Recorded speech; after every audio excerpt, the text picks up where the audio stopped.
I call the Monday, May 18th, 2026 meeting of the Louisa County Board of Supervisors to order.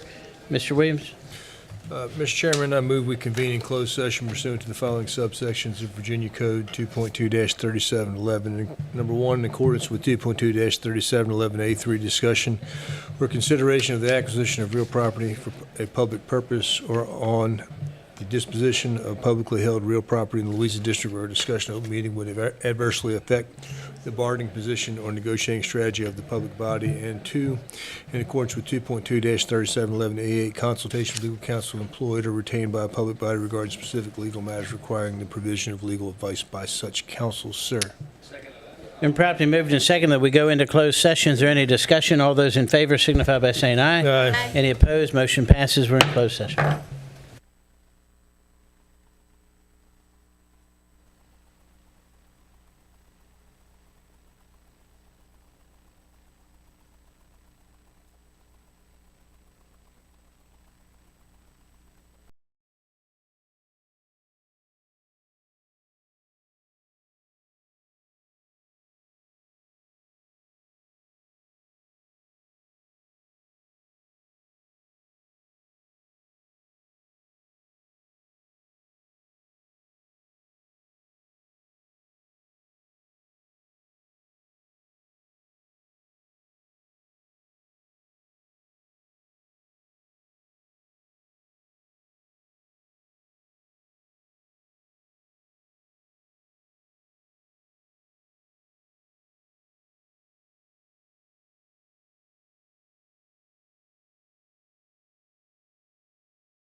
Session. All those in favor signify by saying aye. Aye.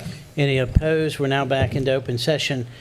I will now poll members certify that to the best of your knowledge, only public business matters lawfully exempted from the open meeting requirements under the Virginia Freedom of Information Act and as identified in the motion for which the closed meeting was convened were discussed and considered by the board.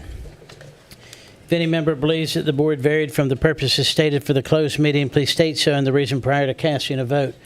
Mr. McCotter? Yes. Mrs. Jones? Yes. Mr. Williams? Yes. Mr. Barlow? Mr. Woodward? Yes. All right, we're now back into open session. This is the Monday, May 18th meeting of the Louisa County Board of Supervisors. I'd like to welcome those of you who are in attendance here in the public meeting room and those that are joining us online.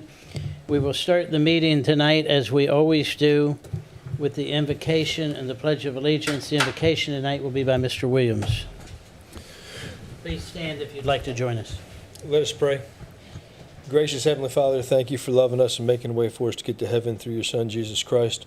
Father, as we open these proceedings here tonight and go through the business here at the county, Father, we ask that your hand would be upon us, the things we do be pleasing in your sight, and be good for our citizens. In Jesus' name we pray. Amen. Amen. I pledge allegiance to the flag of the United States of America and to the republic for which it stands, one nation, under God, indivisible, with liberty and justice for all.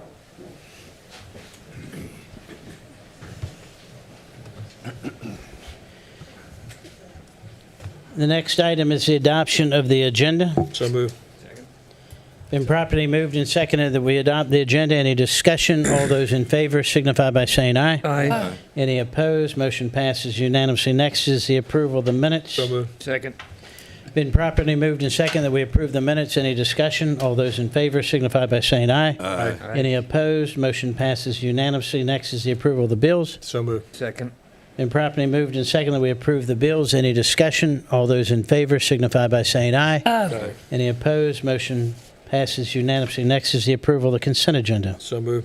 Second. Been properly moved and seconded that we approve the consent agenda. Any discussion? All those in favor signify by saying aye. Aye. Any opposed? Motion passes unanimously. Next is recognitions. We do have two recognitions tonight. The first one is a recognition proclaiming May 16th to the 22nd, 2026 as National Safe Boating Week. Mr. Goodwin.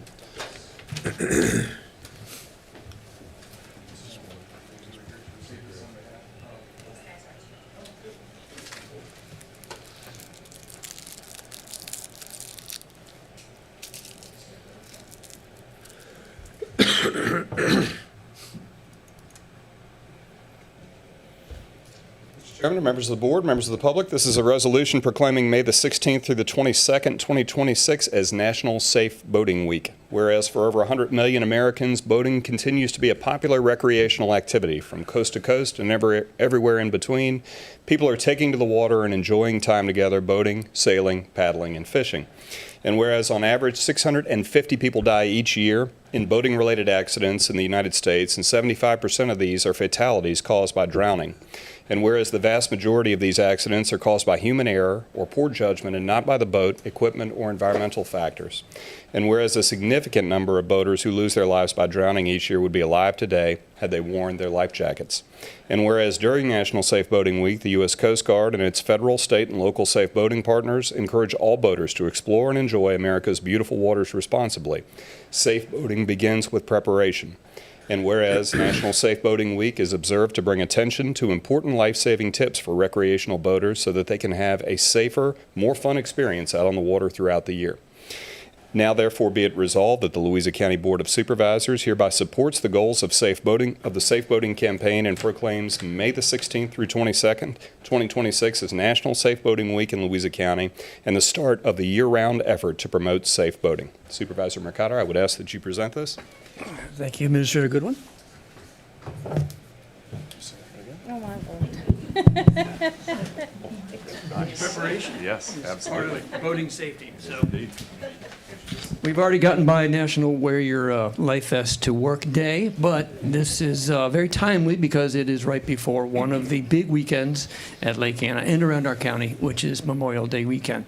So on behalf of the Louisa County Board of Supervisors, I would like to thank each one of you members of the Lake Anna Advisory Committee for being dedicated stewards of our community and doing everything you possibly can to make sure that our lake is very safe. Sarah, you with Dominion, Robin with your duties at Lake Anna Advisory, and Barbara with your duties as the Safety and Navigation Subcommittee Chairperson for the Lake Anna Advisory Committee. Thank you very much.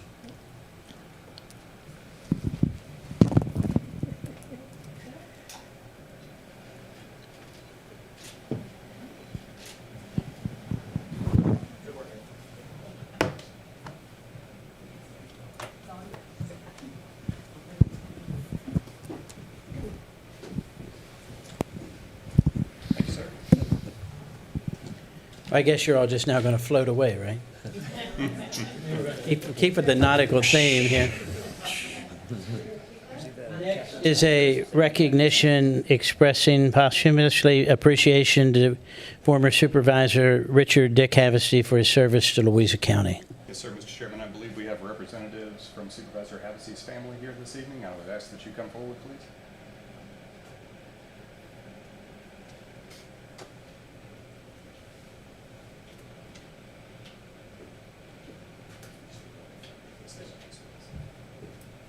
Hi, how are you? Mr. Chairman, members of the board, members of the public, this is a resolution expressing posthumous appreciation to Richard Dick Havasey for his service to Louisa County. Whereas Dick Havasey began his service to Louisa County in 1999 when he was appointed to the Planning Commission to fill the unexpired term representing the Green Springs District. And whereas Mr. Havasey represented the Green Springs District with sound vision and a strong sense of purpose and was appointed by his peers to serve as vice chairman in 2004, 2005, and 2006. And whereas Mr. Havasey's distinguished service to the Planning Commission led to his appointment in February 2006 to fill the unexpired term as the Green Springs District Representative on the Louisa County Board of Supervisors. And whereas Mr. Havasey faithfully served the citizens of Louisa County as the Green Springs District Supervisor on the Board of Supervisors from 2006 through 2017. And whereas during his tenure on the Board of Supervisors, Mr. Havasey was appointed Vice Chairman for 4 consecutive years, serving in that leadership role from 2010 through 2013. And whereas Mr. Havasey demonstrated a steadfast commitment to the responsible growth and development of Louisa County, working diligently to promote economic opportunity while preserving the county's rural character and natural beauty. And whereas he was a dedicated advocate for the historic Green Springs District, representing its residents with integrity and ensuring that its unique history, agricultural heritage, and rural landscape were thoughtfully considered in the county's decision-making. And whereas Mr. Havasey's leadership, sound judgment, and willingness to listen to and engage with citizens earned him the respect and appreciation of his colleagues, county staff, and the community that he served. And whereas his contributions to Louisa County reflect the legacy of public service, marked by dedication, professionalism, and a genuine desire to improve the quality of life for all residents. And whereas the Louisa County Board of Supervisors wishes to recognize Mr. Havasey's many years of service and express its gratitude for his lasting impact on the county and its citizens. And whereas, now therefore be it resolved that the Louisa County Board of Supervisors hereby expresses its deepest appreciation for the life and service of Richard Dick Havasey and honors his memory for his significant contributions to Louisa County. And be it further resolved that the Board of Supervisors extends its heartfelt condolences to the family and friends of Mr. Havasey and joins them in mourning his passing while celebrating a life devoted to public service and community stewardship. Mr. Barlow, I'll have you present this.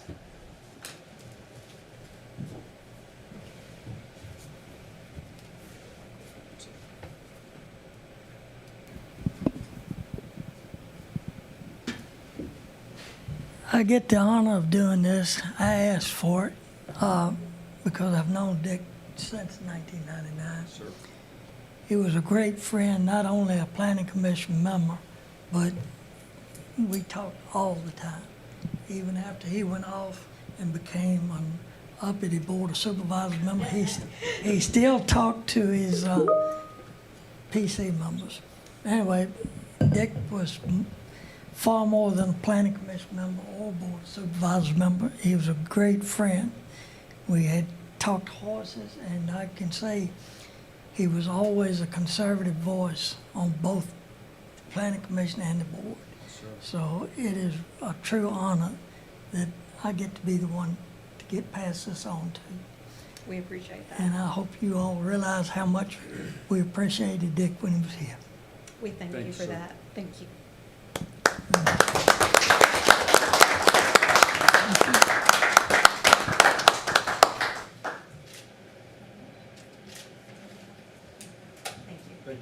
Thank you.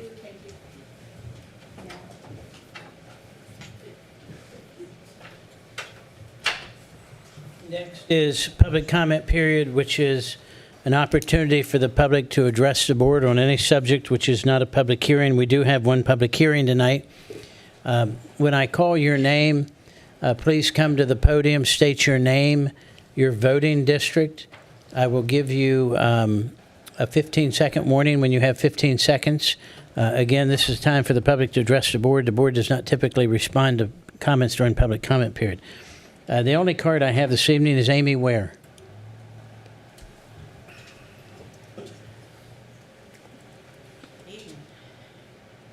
My name's Amy Ware. I represent the Jackson District on the That's short people problems. Yeah, you're good.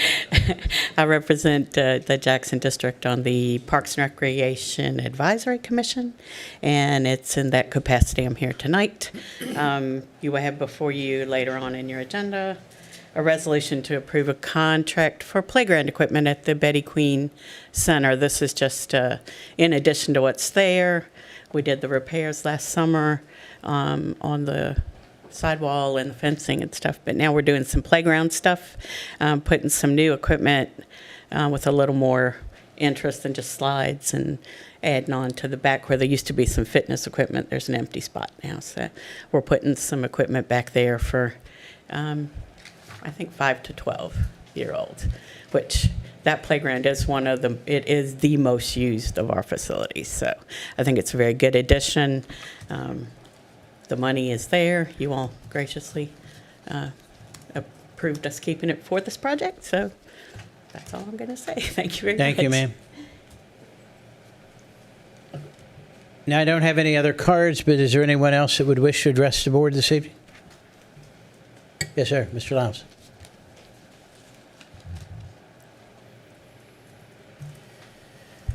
Let's see, Chris Lyles, Mineral District. And sorry I didn't fill out a form. It's just easier to run in here from work and wait till everybody else is done. Raise your hand. Sorry if that's a pain for you guys. Not at all. This hasn't come up before for the Board of Supervisors yet, but I know it's something the Planning Commission's working with, and with your liaisons from the Board of Supervisors there, some of the things to slow the growth and some ideas.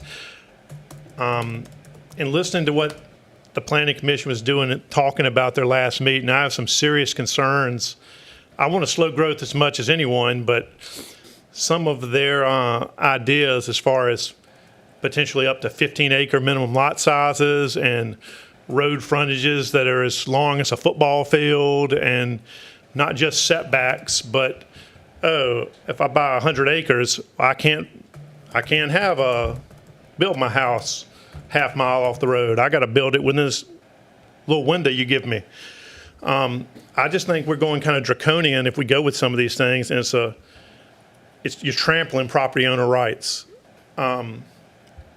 If you go with some of these things, the county might as well own the property and just tell you what folks can do on it, which is what it would turn into.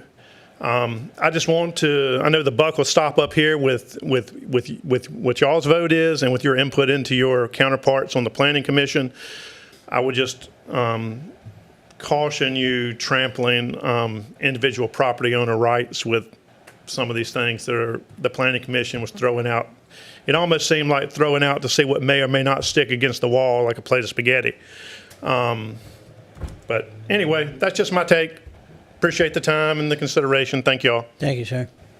Is there anyone else that would wish to address the board?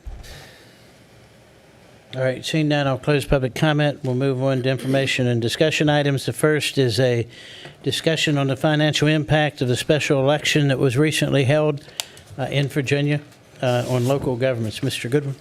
Yes, sir, Mr. Chairman and members of the board. Staff were asked to pull together an estimate of what those costs were of the recent special election. The total was about $44,000, and we're pulling up on the screen how that breaks down on a line-by-line level. And so that was the approximate cost, and also the registrar is here to answer questions about that as well. So that concludes my prepared remarks. Just a quick question. Are we getting reimbursed from this from the Commonwealth? Ms. Watkins? That's why Ms. Watkins is here. You got That was the burning question, I think. That is a question of I it. cannot answer. It is my understanding that we are going to get at least partially reimbursed. And we received an email. Why just partially? Didn't they approve a big chunk of money for this? We could be 100% reimbursed, but historically, it's partially reimbursements that we get. If they get a pot of money, the Department of Elections gets a portion of that money, and then they divide it among the localities. So I couldn't stand here and tell you that we're going to get 100% reimbursement. What percentage do we historically get? You used the word historically. That was your word, I think. Sometimes it's 85% is the kind of the number that comes to my mind, but I haven't heard any numbers thrown out there. We did receive an email this week that we needed to be prepared to submit our submissions, that the turnaround time is going to be fairly quickly on it. So this is what I have prepared for that whenever we get the Great. email. Well, they should have all the time in the world. I mean, it got overturned. It's not like they have to rush and implement it now. So, Mr. McConnor? Yeah, thank you, Mr. Chairman.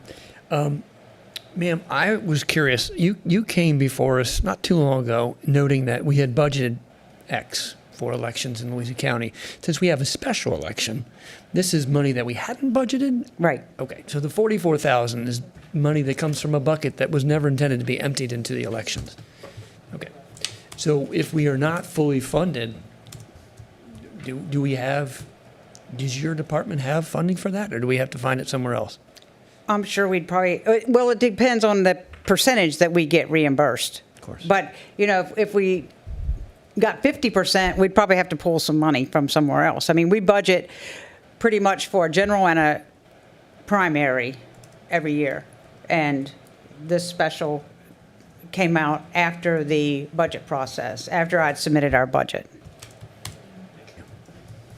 Understand, we're just trying to follow the law, do what we're told to do. Good job. No, you did it. No, I'm not finished. Ms. Watkins, hold on. Anybody else have any other questions? Got a Mr. Barlow? comment. Yeah. I have a question. You have a comment. Do you mind if I go first? No, That way I can let her sit down. So we sent a letter, the board sent a letter to the governor Yes. requesting 100% funding if they went through with this special election, what they did. And I'm going to make a suggestion in a minute that we send another letter back requesting 100% reimbursement. Who would we send that to? Well, the General Assembly is who have to allocate the funds. Well, they allocated $5 million. Yeah, but if $5 million doesn't cover the whole thing, the department's going to get a portion of the money to cover the posters that we have to have, the pamphlets that we have explaining the amendments, and their cost, and then their whatever's left. And they wouldn't divide it equally among the 133 localities, but there'll be some equation based on number of voters, or I don't know how we haven't gotten any information on how the reimbursement will be calculated. So would it be prudent, in your opinion, if we sent that letter to all 4 of our state reps, the governor and the Department of Elections? I think, yes, that would cover all of them. Okay, thank you, ma'am. Yes, sir. Just a comment, when you referred to historically monies that we had spent, I don't think, at least in my time, we've ever had a situation where something that was Right, but we have other events that the counties get localities get reimbursed for, like the presidential primary. The code requires the state to pay for that. And that's, I don't think since I've been here, we've had 100% reimbursement on presidential primaries. The state reimburses for the electoral board salaries and my salary, but I don't think that since I've been here, we've had 100% reimbursement for any of that. I see what you're saying. What I was thinking is, I can't recall having historically something pushed forward and carried through on that has been told to be illegal since day one. So to me, that would be somewhat of a difference in that, I mean, it's not like it just turned out to be an oversight. And I think they were told from the very beginning that they didn't think it was going to pass through and be legal, and it eventually has been overturned by the Supreme Court, and now the U.S. Supreme Court won't hear it. So to me, there's a little bit of a different situation. So if you've got something that's been pushed through that the counties weren't responsible for, look like to me we should be receiving funding or reimbursed for that. And I think that needs to be expressed to them now, maybe. Well, I've always argued if the code says they shall pay, but we've never gotten 100% reimbursement on those things either. So, but I think if you send the letter to the legislative delegation, the governor's office, and the Department of Elections, I would suggest that we do that. Yeah, I'm going to ask you to do that. I just have one other question, because he was given a comment, and I don't want you to have to respond on comments. But you said we've never received 100% reimbursement, for example, in presidential elections. Presidential primaries. Presidential primaries. To your knowledge, have any of those presidential primaries ever been ruled by the Supreme Court to be unconstitutional? no. Okay, thank you. All right, make that motion. Well, I move that we send a letter to whoever we need to send it to, governor, the General Assembly, to try and get 100% reimbursement for these costs. In the Department of Elections. Department of Elections. I'd like to have some discussion. Any discussion? Yes, sir. That's a great motion. I'm going to vote for it. You send letters in vain, sir. We might. Oh, it'll be in vain, We might. but I'm going to vote for it.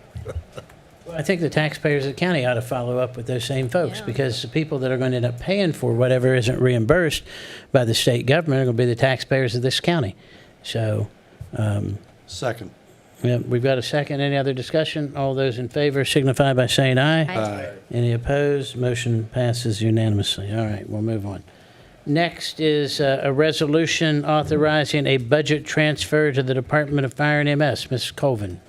Yes, Chairman, members of the board, this is a request for a budget transfer to Fire and EMS for overtime expenses that are over what we had originally budgeted. We realized early in the year that we were going to need additional money, but we kind of wanted to wait and see what we needed.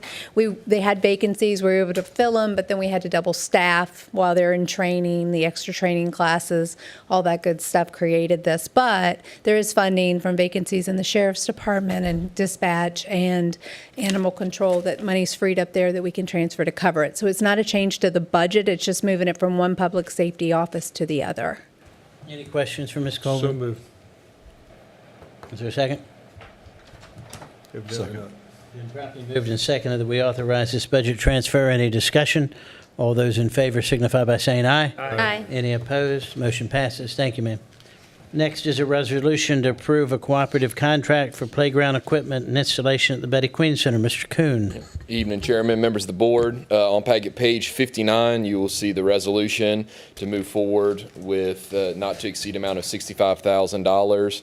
$50,458 will be for equipment and installation, and there'll be $8,338 for additional products and surfacing, with a total project of $58,796.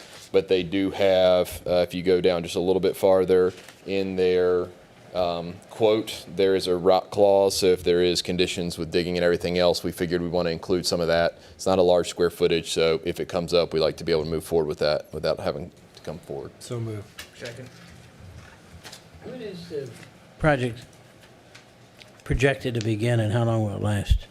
I will give you all an update tomorrow as soon as we reach back out to the contractor. Perfect. If you approve it. If we approve it, yeah. Any other discussion? All those in favor signify by saying aye. Aye. Any opposed? Motion passes unanimously. Thank you, sir. Next is a resolution authorizing a CIP plan funding for refuge and recycling center equipment purchases. Mr. Coon. Yes, sir. Chairman, members of the board. Ultimately, what we're doing here is we will be reconfiguring the Bells area. We're fixing some concrete that needs to be fixed. We'll be adding a second compactor, and then we're going to have to change the routing a little bit. But ultimately, what will happen is there'll be some additional recycling containers and a second compactor. And with this, we also included some compactor bins and some also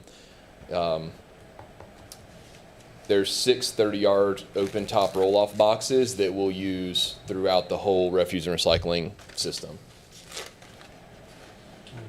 Mr. Chairman? Yes, sir.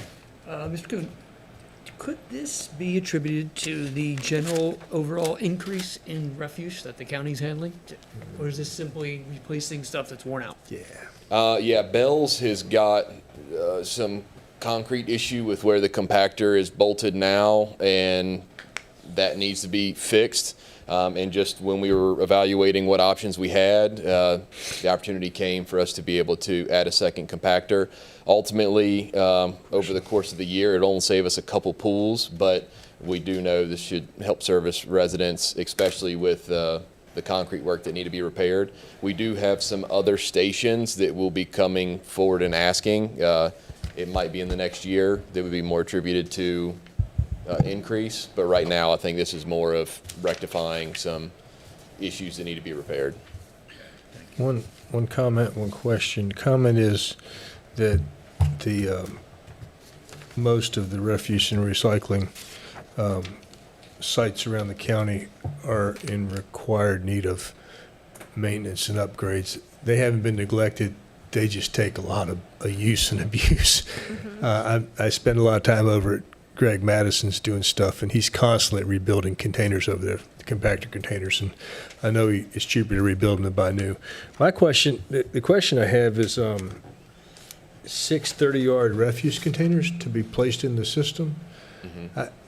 I guess that's for use at the Pendleton, Yeah. or if it's some because of the I have recycling never containers. seen an open top container at any of the other No, it's things. for Pendleton. Yeah, okay. All right. Pendleton. I thought so.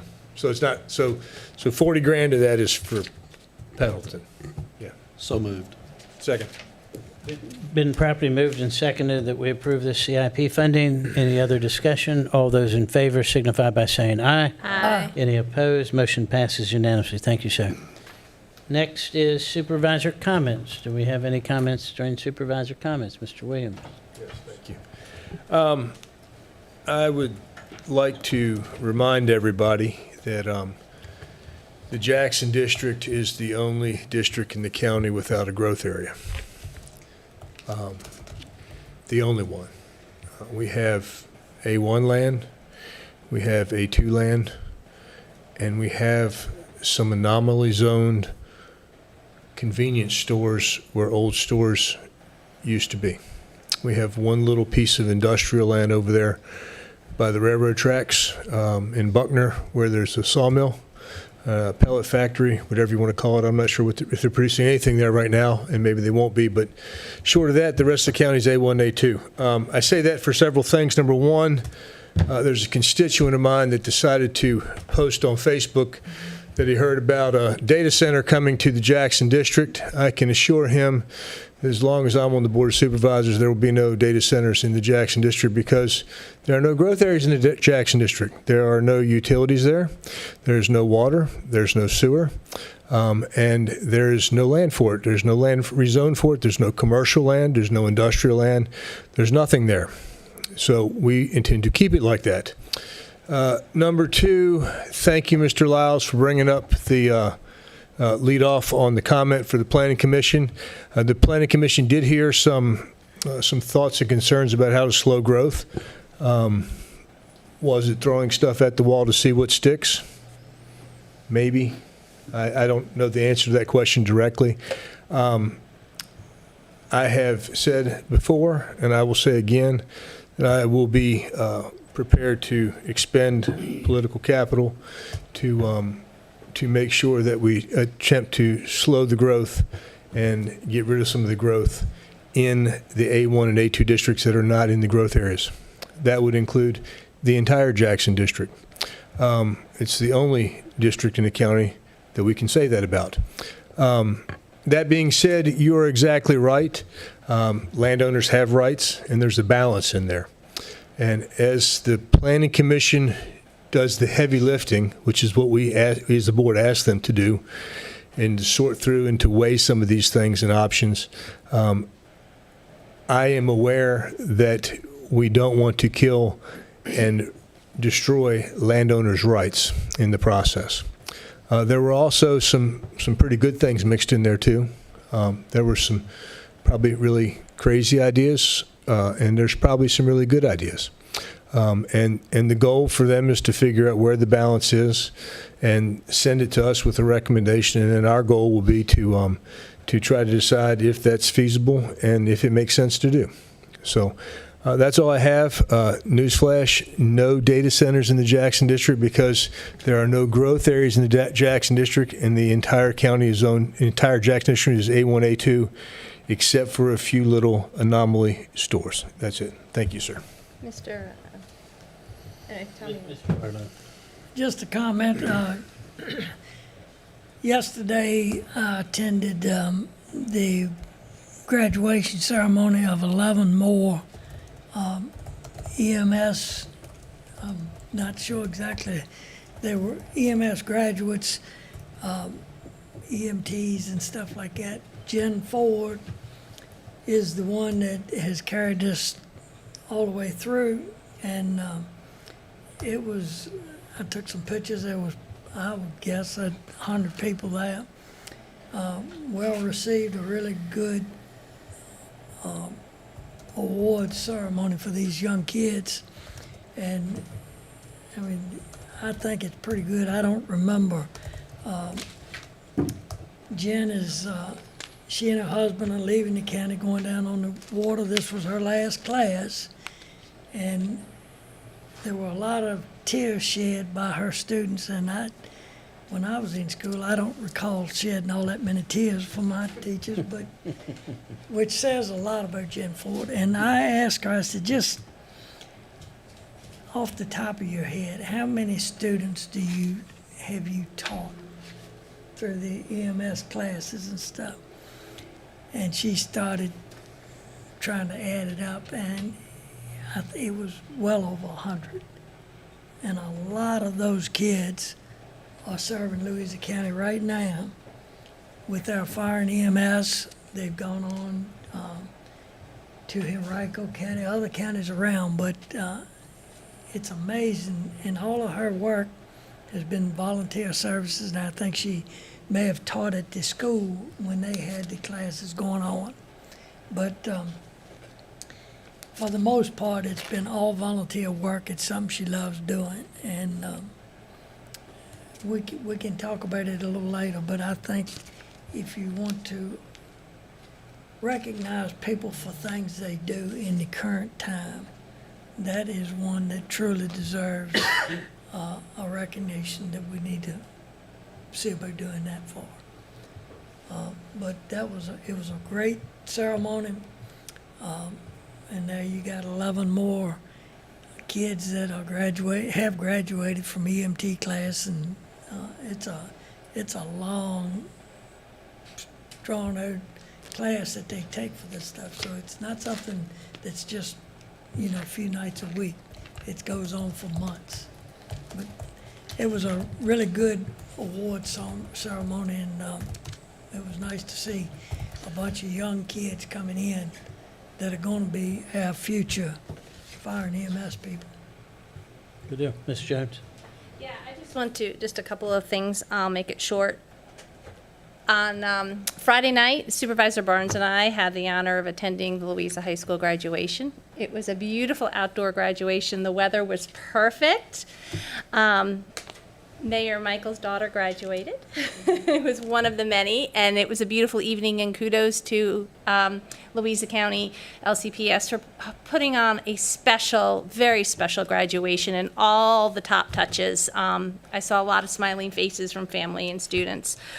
I just want to touch a little bit about what you were speaking about over here, about growth. We want to slow growth in this community. And I know on a routine basis, there's a few larger lots, 200 acres or so, locations that are for sale in my district. And I am constantly getting calls from developers, and I'm constantly explaining to them that one just recently emailed me and asked me if it would be a fight if he went ahead and changed the zoning and built a development there. And I said it wouldn't be a fight, it would be a no, because you sit outside of our growth district, and the community is set up with growth districts, and we have a 2040 comprehensive plan that we are sticking to, and we are looking at realigning that to even slow growth even more. So it is a constant fight, and to have some power behind our comprehensive plan to go even further when dividing property and developers coming in to buy property, it would really help us slow growth, and we really do need to dig in and do something.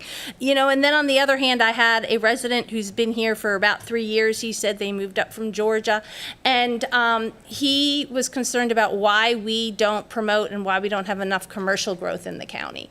And I asked him to explain what he thought. Why were we so difficult for commercial growth to come in? And I asked him why, and he said that we aren't promoting stores. He would love to have a barber store at Zion's Crossroads, and he would love to have another grocery store. And I explained to him we have our growth districts, and that's where we have our commercial lots.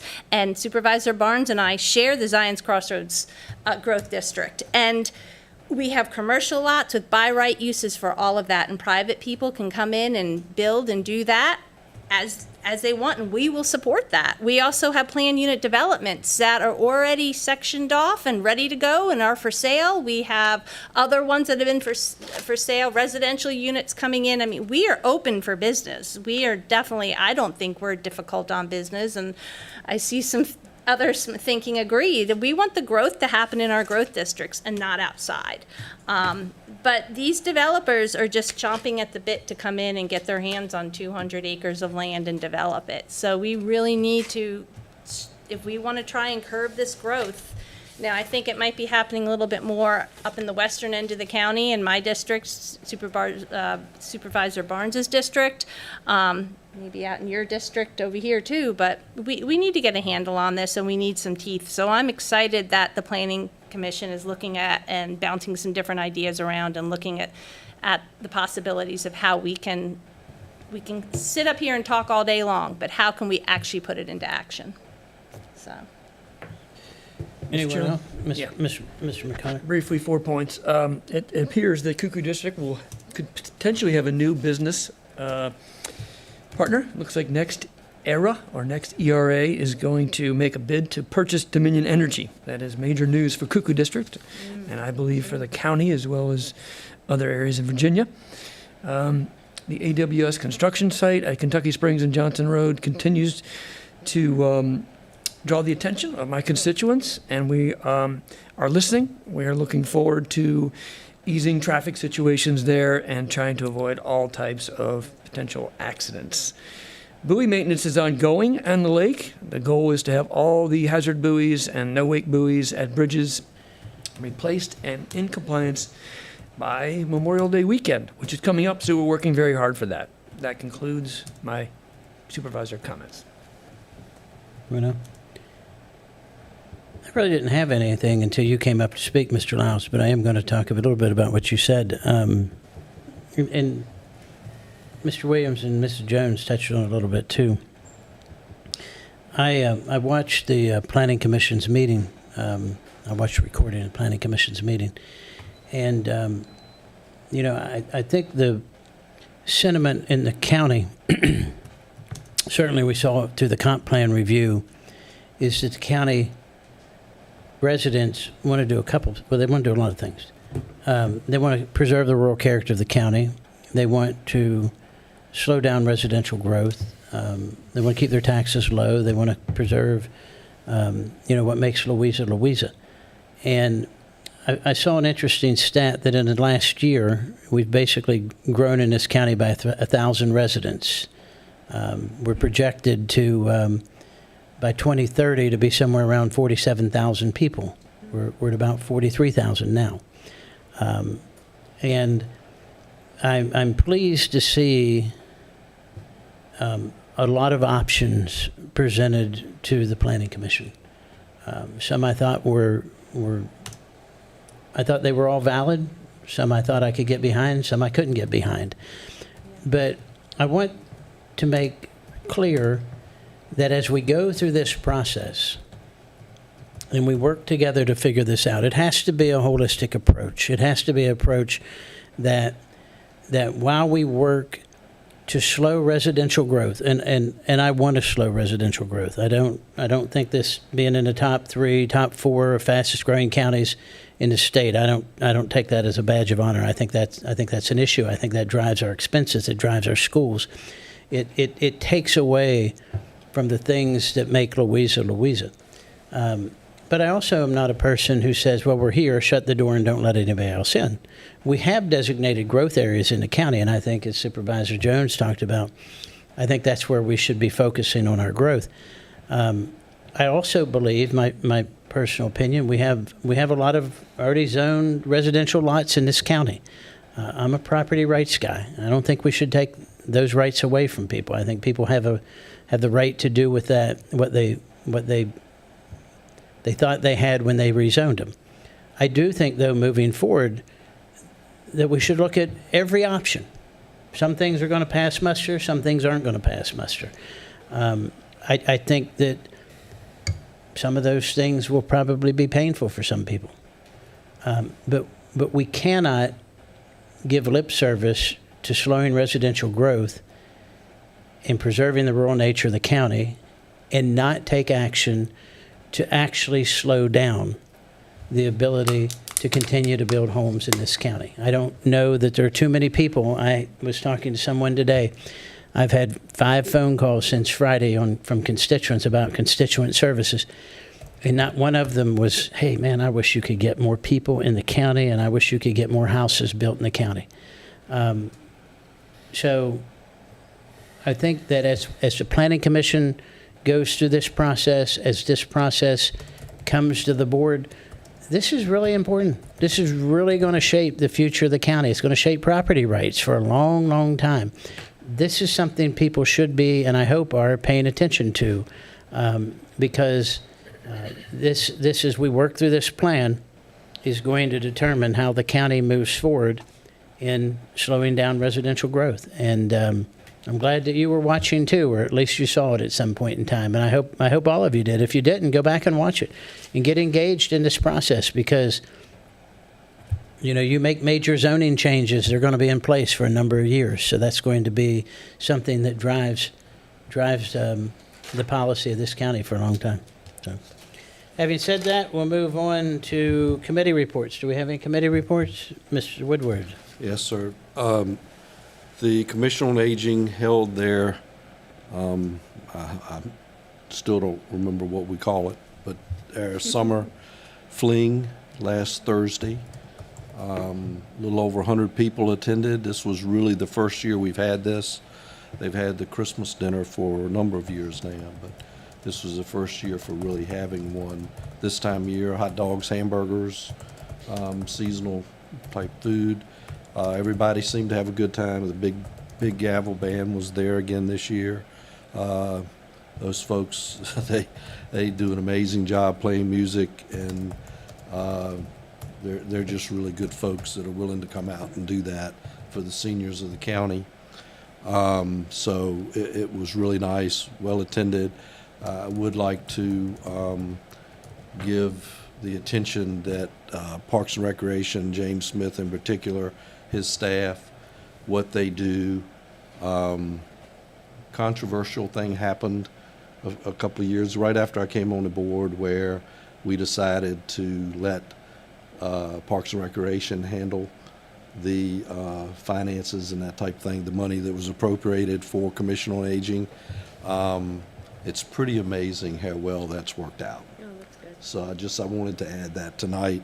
And, you know, where in past years, folks would have to go in, do a lot of muscle. A lot of us aren't at the stage in our lives where we probably should be doing a lot of that. Parks and Recreation, James takes care of all of that. So it's a really nice thing, and everybody seemed to have a really good time. Good. Any other committee reports? All right, no board appointments? And county administrators report. Yes, sir. Mr. Chairman and members of the board, I've got a few items to bring to your attention. First, and I've emailed this to you as well, the next community meeting on the Valley Length project is scheduled for the 23rd of June. That's June the 23rd. So please make sure to mark your calendar and encourage your constituents to attend that. Preliminary audit work for the FY27 audit will be starting in the first week of June, so please be gentle with finance that week. It's also, in addition to Safe Boating Week, this is EMS Appreciation Week. So if you have the opportunity to tell our fire and EMS providers how appreciative you are of the great work that they do in their community, please don't miss that opportunity. The pool will be opening on the 23rd of May. That's always a very happy time. We've had one successful camp, sports camp at the new turf fields already. Had a football camp that really went off well, and there's a lacrosse camp coming at that new facility as well. So it's great to see that getting some use. Mr. Barlow talked about the EMS training in the county. I'm also pleased to report that our Fire and EMS department is also doing a volunteer fire academy, which is expected to conclude in September. We have 11 people signed up for that, and that's a great thing. We're helping our volunteers to be able to do an even greater job helping us out in the county and fulfilling the important role that they fulfill. And we talked about the overtime due to the vacancies that we had earlier, and I'm happy to report that, as noted on page 107 of my report to you, 94 out of 95 slots in fire and EMS are filled right now. So that is good news. That helps us keep overtime costs down. So thank you very much, Mr. Chairman. Any questions for Mr. Goodwin? Yeah, go ahead. I think I know the answer. The Valley Link meeting is at the Betty Queen Center. Yes, sir. What time? Let me pull that up. Did not write it down. I want to say it is 3:30 to 7:30, but just a second. I had it on my phone, forgot to put it in the calendar. Yes, 3:30 to, I think it's 7:30. I didn't put an end time in my invite. These other ones are 3:30 to 7:30. Yeah, it's definitely at the Betty Queen Center, and it definitely starts at 3:30. No, It is 3:30 to 7:30. Thank you, sir. You got there before I could. is that for their final routing information? They say that they are going to have updated routes at that meeting. Whether or not that's final route, I do not know. Interesting. Mr. J. You'd mentioned Fire Rescue Week, and it triggered me to think, as we all know, Garland Knuckles passed away, and I just want to thank our fire rescue, and just through you too, and the county for all the support for his funeral. It was a beautiful funeral. We had volunteer and professional there, and just thanking all of them for just taking all the stops out, and it was fabulous. Wonderful community event. Great. If a funeral can be an event of celebration, it was an event to see, and it would have made his family very proud. So thank you to all of our professional EMS. and Absolutely. fire. It's nice to hear. Thank you, Rachel. I have a question. You mentioned the turf fields. Is there any update on the MOU with the youth We're league? working through it. Chris and I were talking about that this morning, so we're working through a detail of the cost breakdown and how it can be allocated, and getting ready to have a second follow-up meeting with those groups. He opened the door. Do you have anything to add to that? No? Is that covered? So when's your second meeting scheduled? You have it on the. You have a date for the second one yet? Soon. Yeah. Soon. Yes, sir. Soon, okay. Sooner than later. Okay, perfect. Thank you. All right, we'll next move on to public hearings. We have one public hearing, which is a resolution to approve or deny proposed amendments to the 2040 Louisa County Comprehensive Plan. Is that you, Mr. Kuhn? Yes. Chairman, members of the board, if you look at packet page 159, you will see the Louisa County Comprehensive Plan Addendum, purpose of intent. For those in the audience or watching, what this is this is specifically an electric transmission infrastructure and corridor policy. We would like to add it into the comprehensive plan. What this does is this sets a range of parameters that whenever the SEC is reviewing potential transmission lines through a locality, they make consideration of how well the plan is in accordance with the comprehensive plan of the locality. So what we have done is we have set primary siting principles, so use of existing corridors, areas for avoidance and minimization of impacts such as residential areas, agricultural and forestry lands, rural character and scenic resources, environmental resources, conservation easements. And then we also request they evaluate alternatives, so they should evaluate multiple routes, demonstrate how the selected route minimizes impacts consistent with this policy, provide clear justification when new corridors are proposed instead of using existing ones. So all these items would do is whenever a transmission project goes to the SCC would look at what the plan says and look at our comprehensive plan and ask whoever is proposing the new transmission route basically where the discrepancies and why, and they need to be addressed. And we think this strengthens our position, not only for Valley Link, which is being proposed currently, but also any future transmission lines that may come in the future, that they will use this as their guiding document as what we would prefer. And of course, this has come from residents' comments that you all have shared with me, and we have drafted. We've had outside counsel as well as our council review this, and Planning Commission recommended approval at the last meeting. Is there any questions?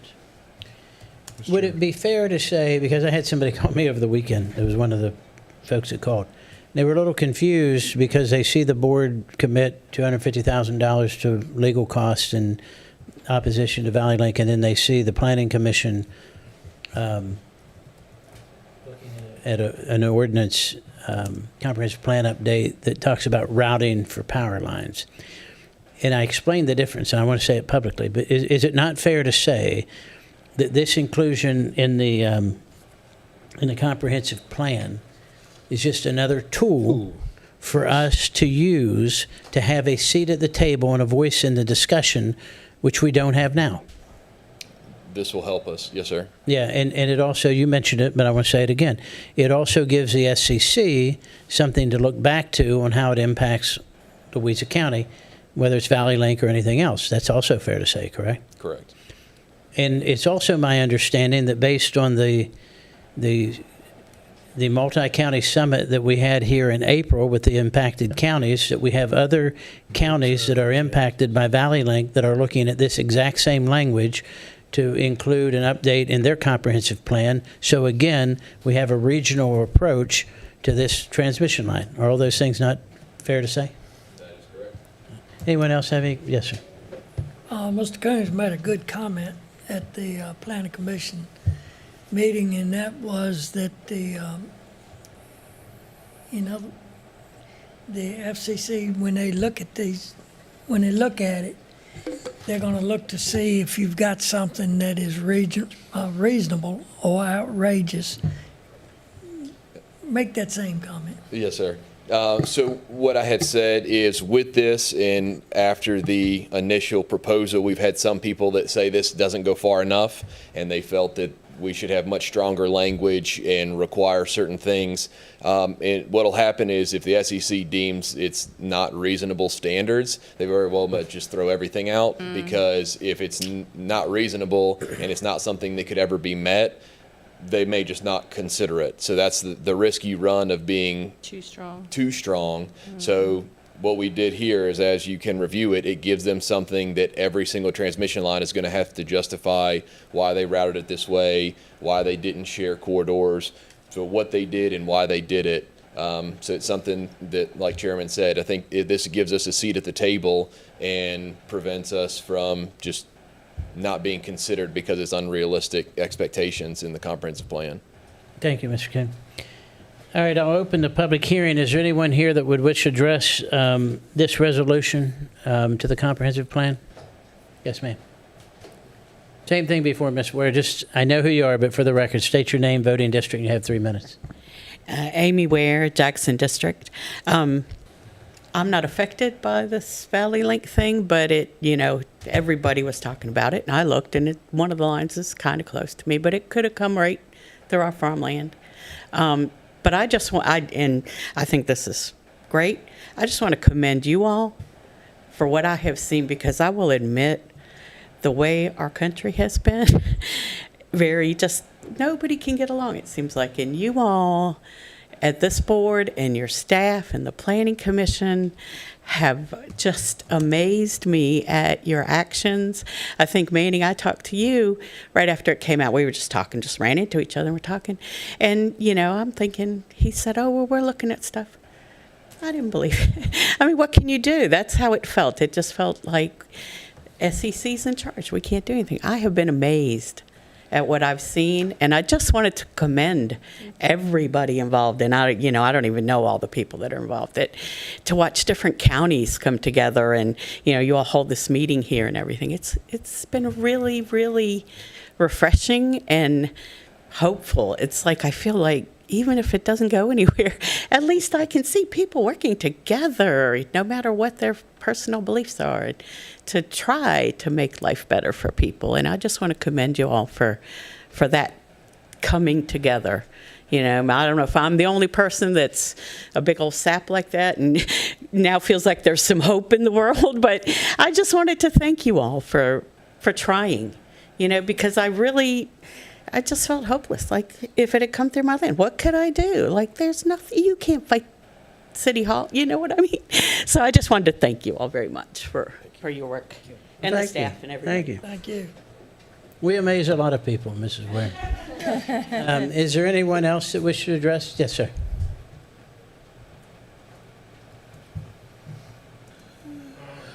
Same thing, Chris. Chris Lyles, Mineral District. I figure if I come, I'll actually come up twice if I got two chances to talk. Anyway, I just want to commend y'all. I think this is a really good approach, I think it's a really good approach going forward. I hope it has some weight for current things. I think it's probably one of these things, hey, you're slipping in on us after the fact. I don't know how much it'll weigh in this decision, but I think it's really good to have in place for future things like this. I think it will matter a whole lot more and carry a whole lot more weight from this point in time going forward once it's added. But that's all I got to say. Great job on it, and appreciate you doing it. Thank you, sir. Anyone else? All right, I'll close the public hearing. I have a question for you. I'll close the public hearing, come back to the board. My understanding, just to address the question that he brought up, since there has not been a project filed with the SCC, and this changed, our comprehensive plan comes in before there's a project filed, it has to be, this would be part of the requirements that it would have to meet. Is that correct? That is my understanding, that because if the board adopts it today and we move forward when they go to file in September or whenever they file, this will be our comprehensive plan. So they will have to at least address the comments in there, even if he may be right, it may be too late to change the route at this point in time, but the SEC will have something to review it against. So that's something that, Valley Link is going to have to make the decision on if they want to move forward without taking it into consideration or not. All right, any other questions? What's the pleasure of the board? So moved. All right, it's been properly moved and second that we approve this amendment to the comprehensive plan. All those in favor signify by saying aye. Aye. Any opposed? Motion passes unanimously. Mr. Williams?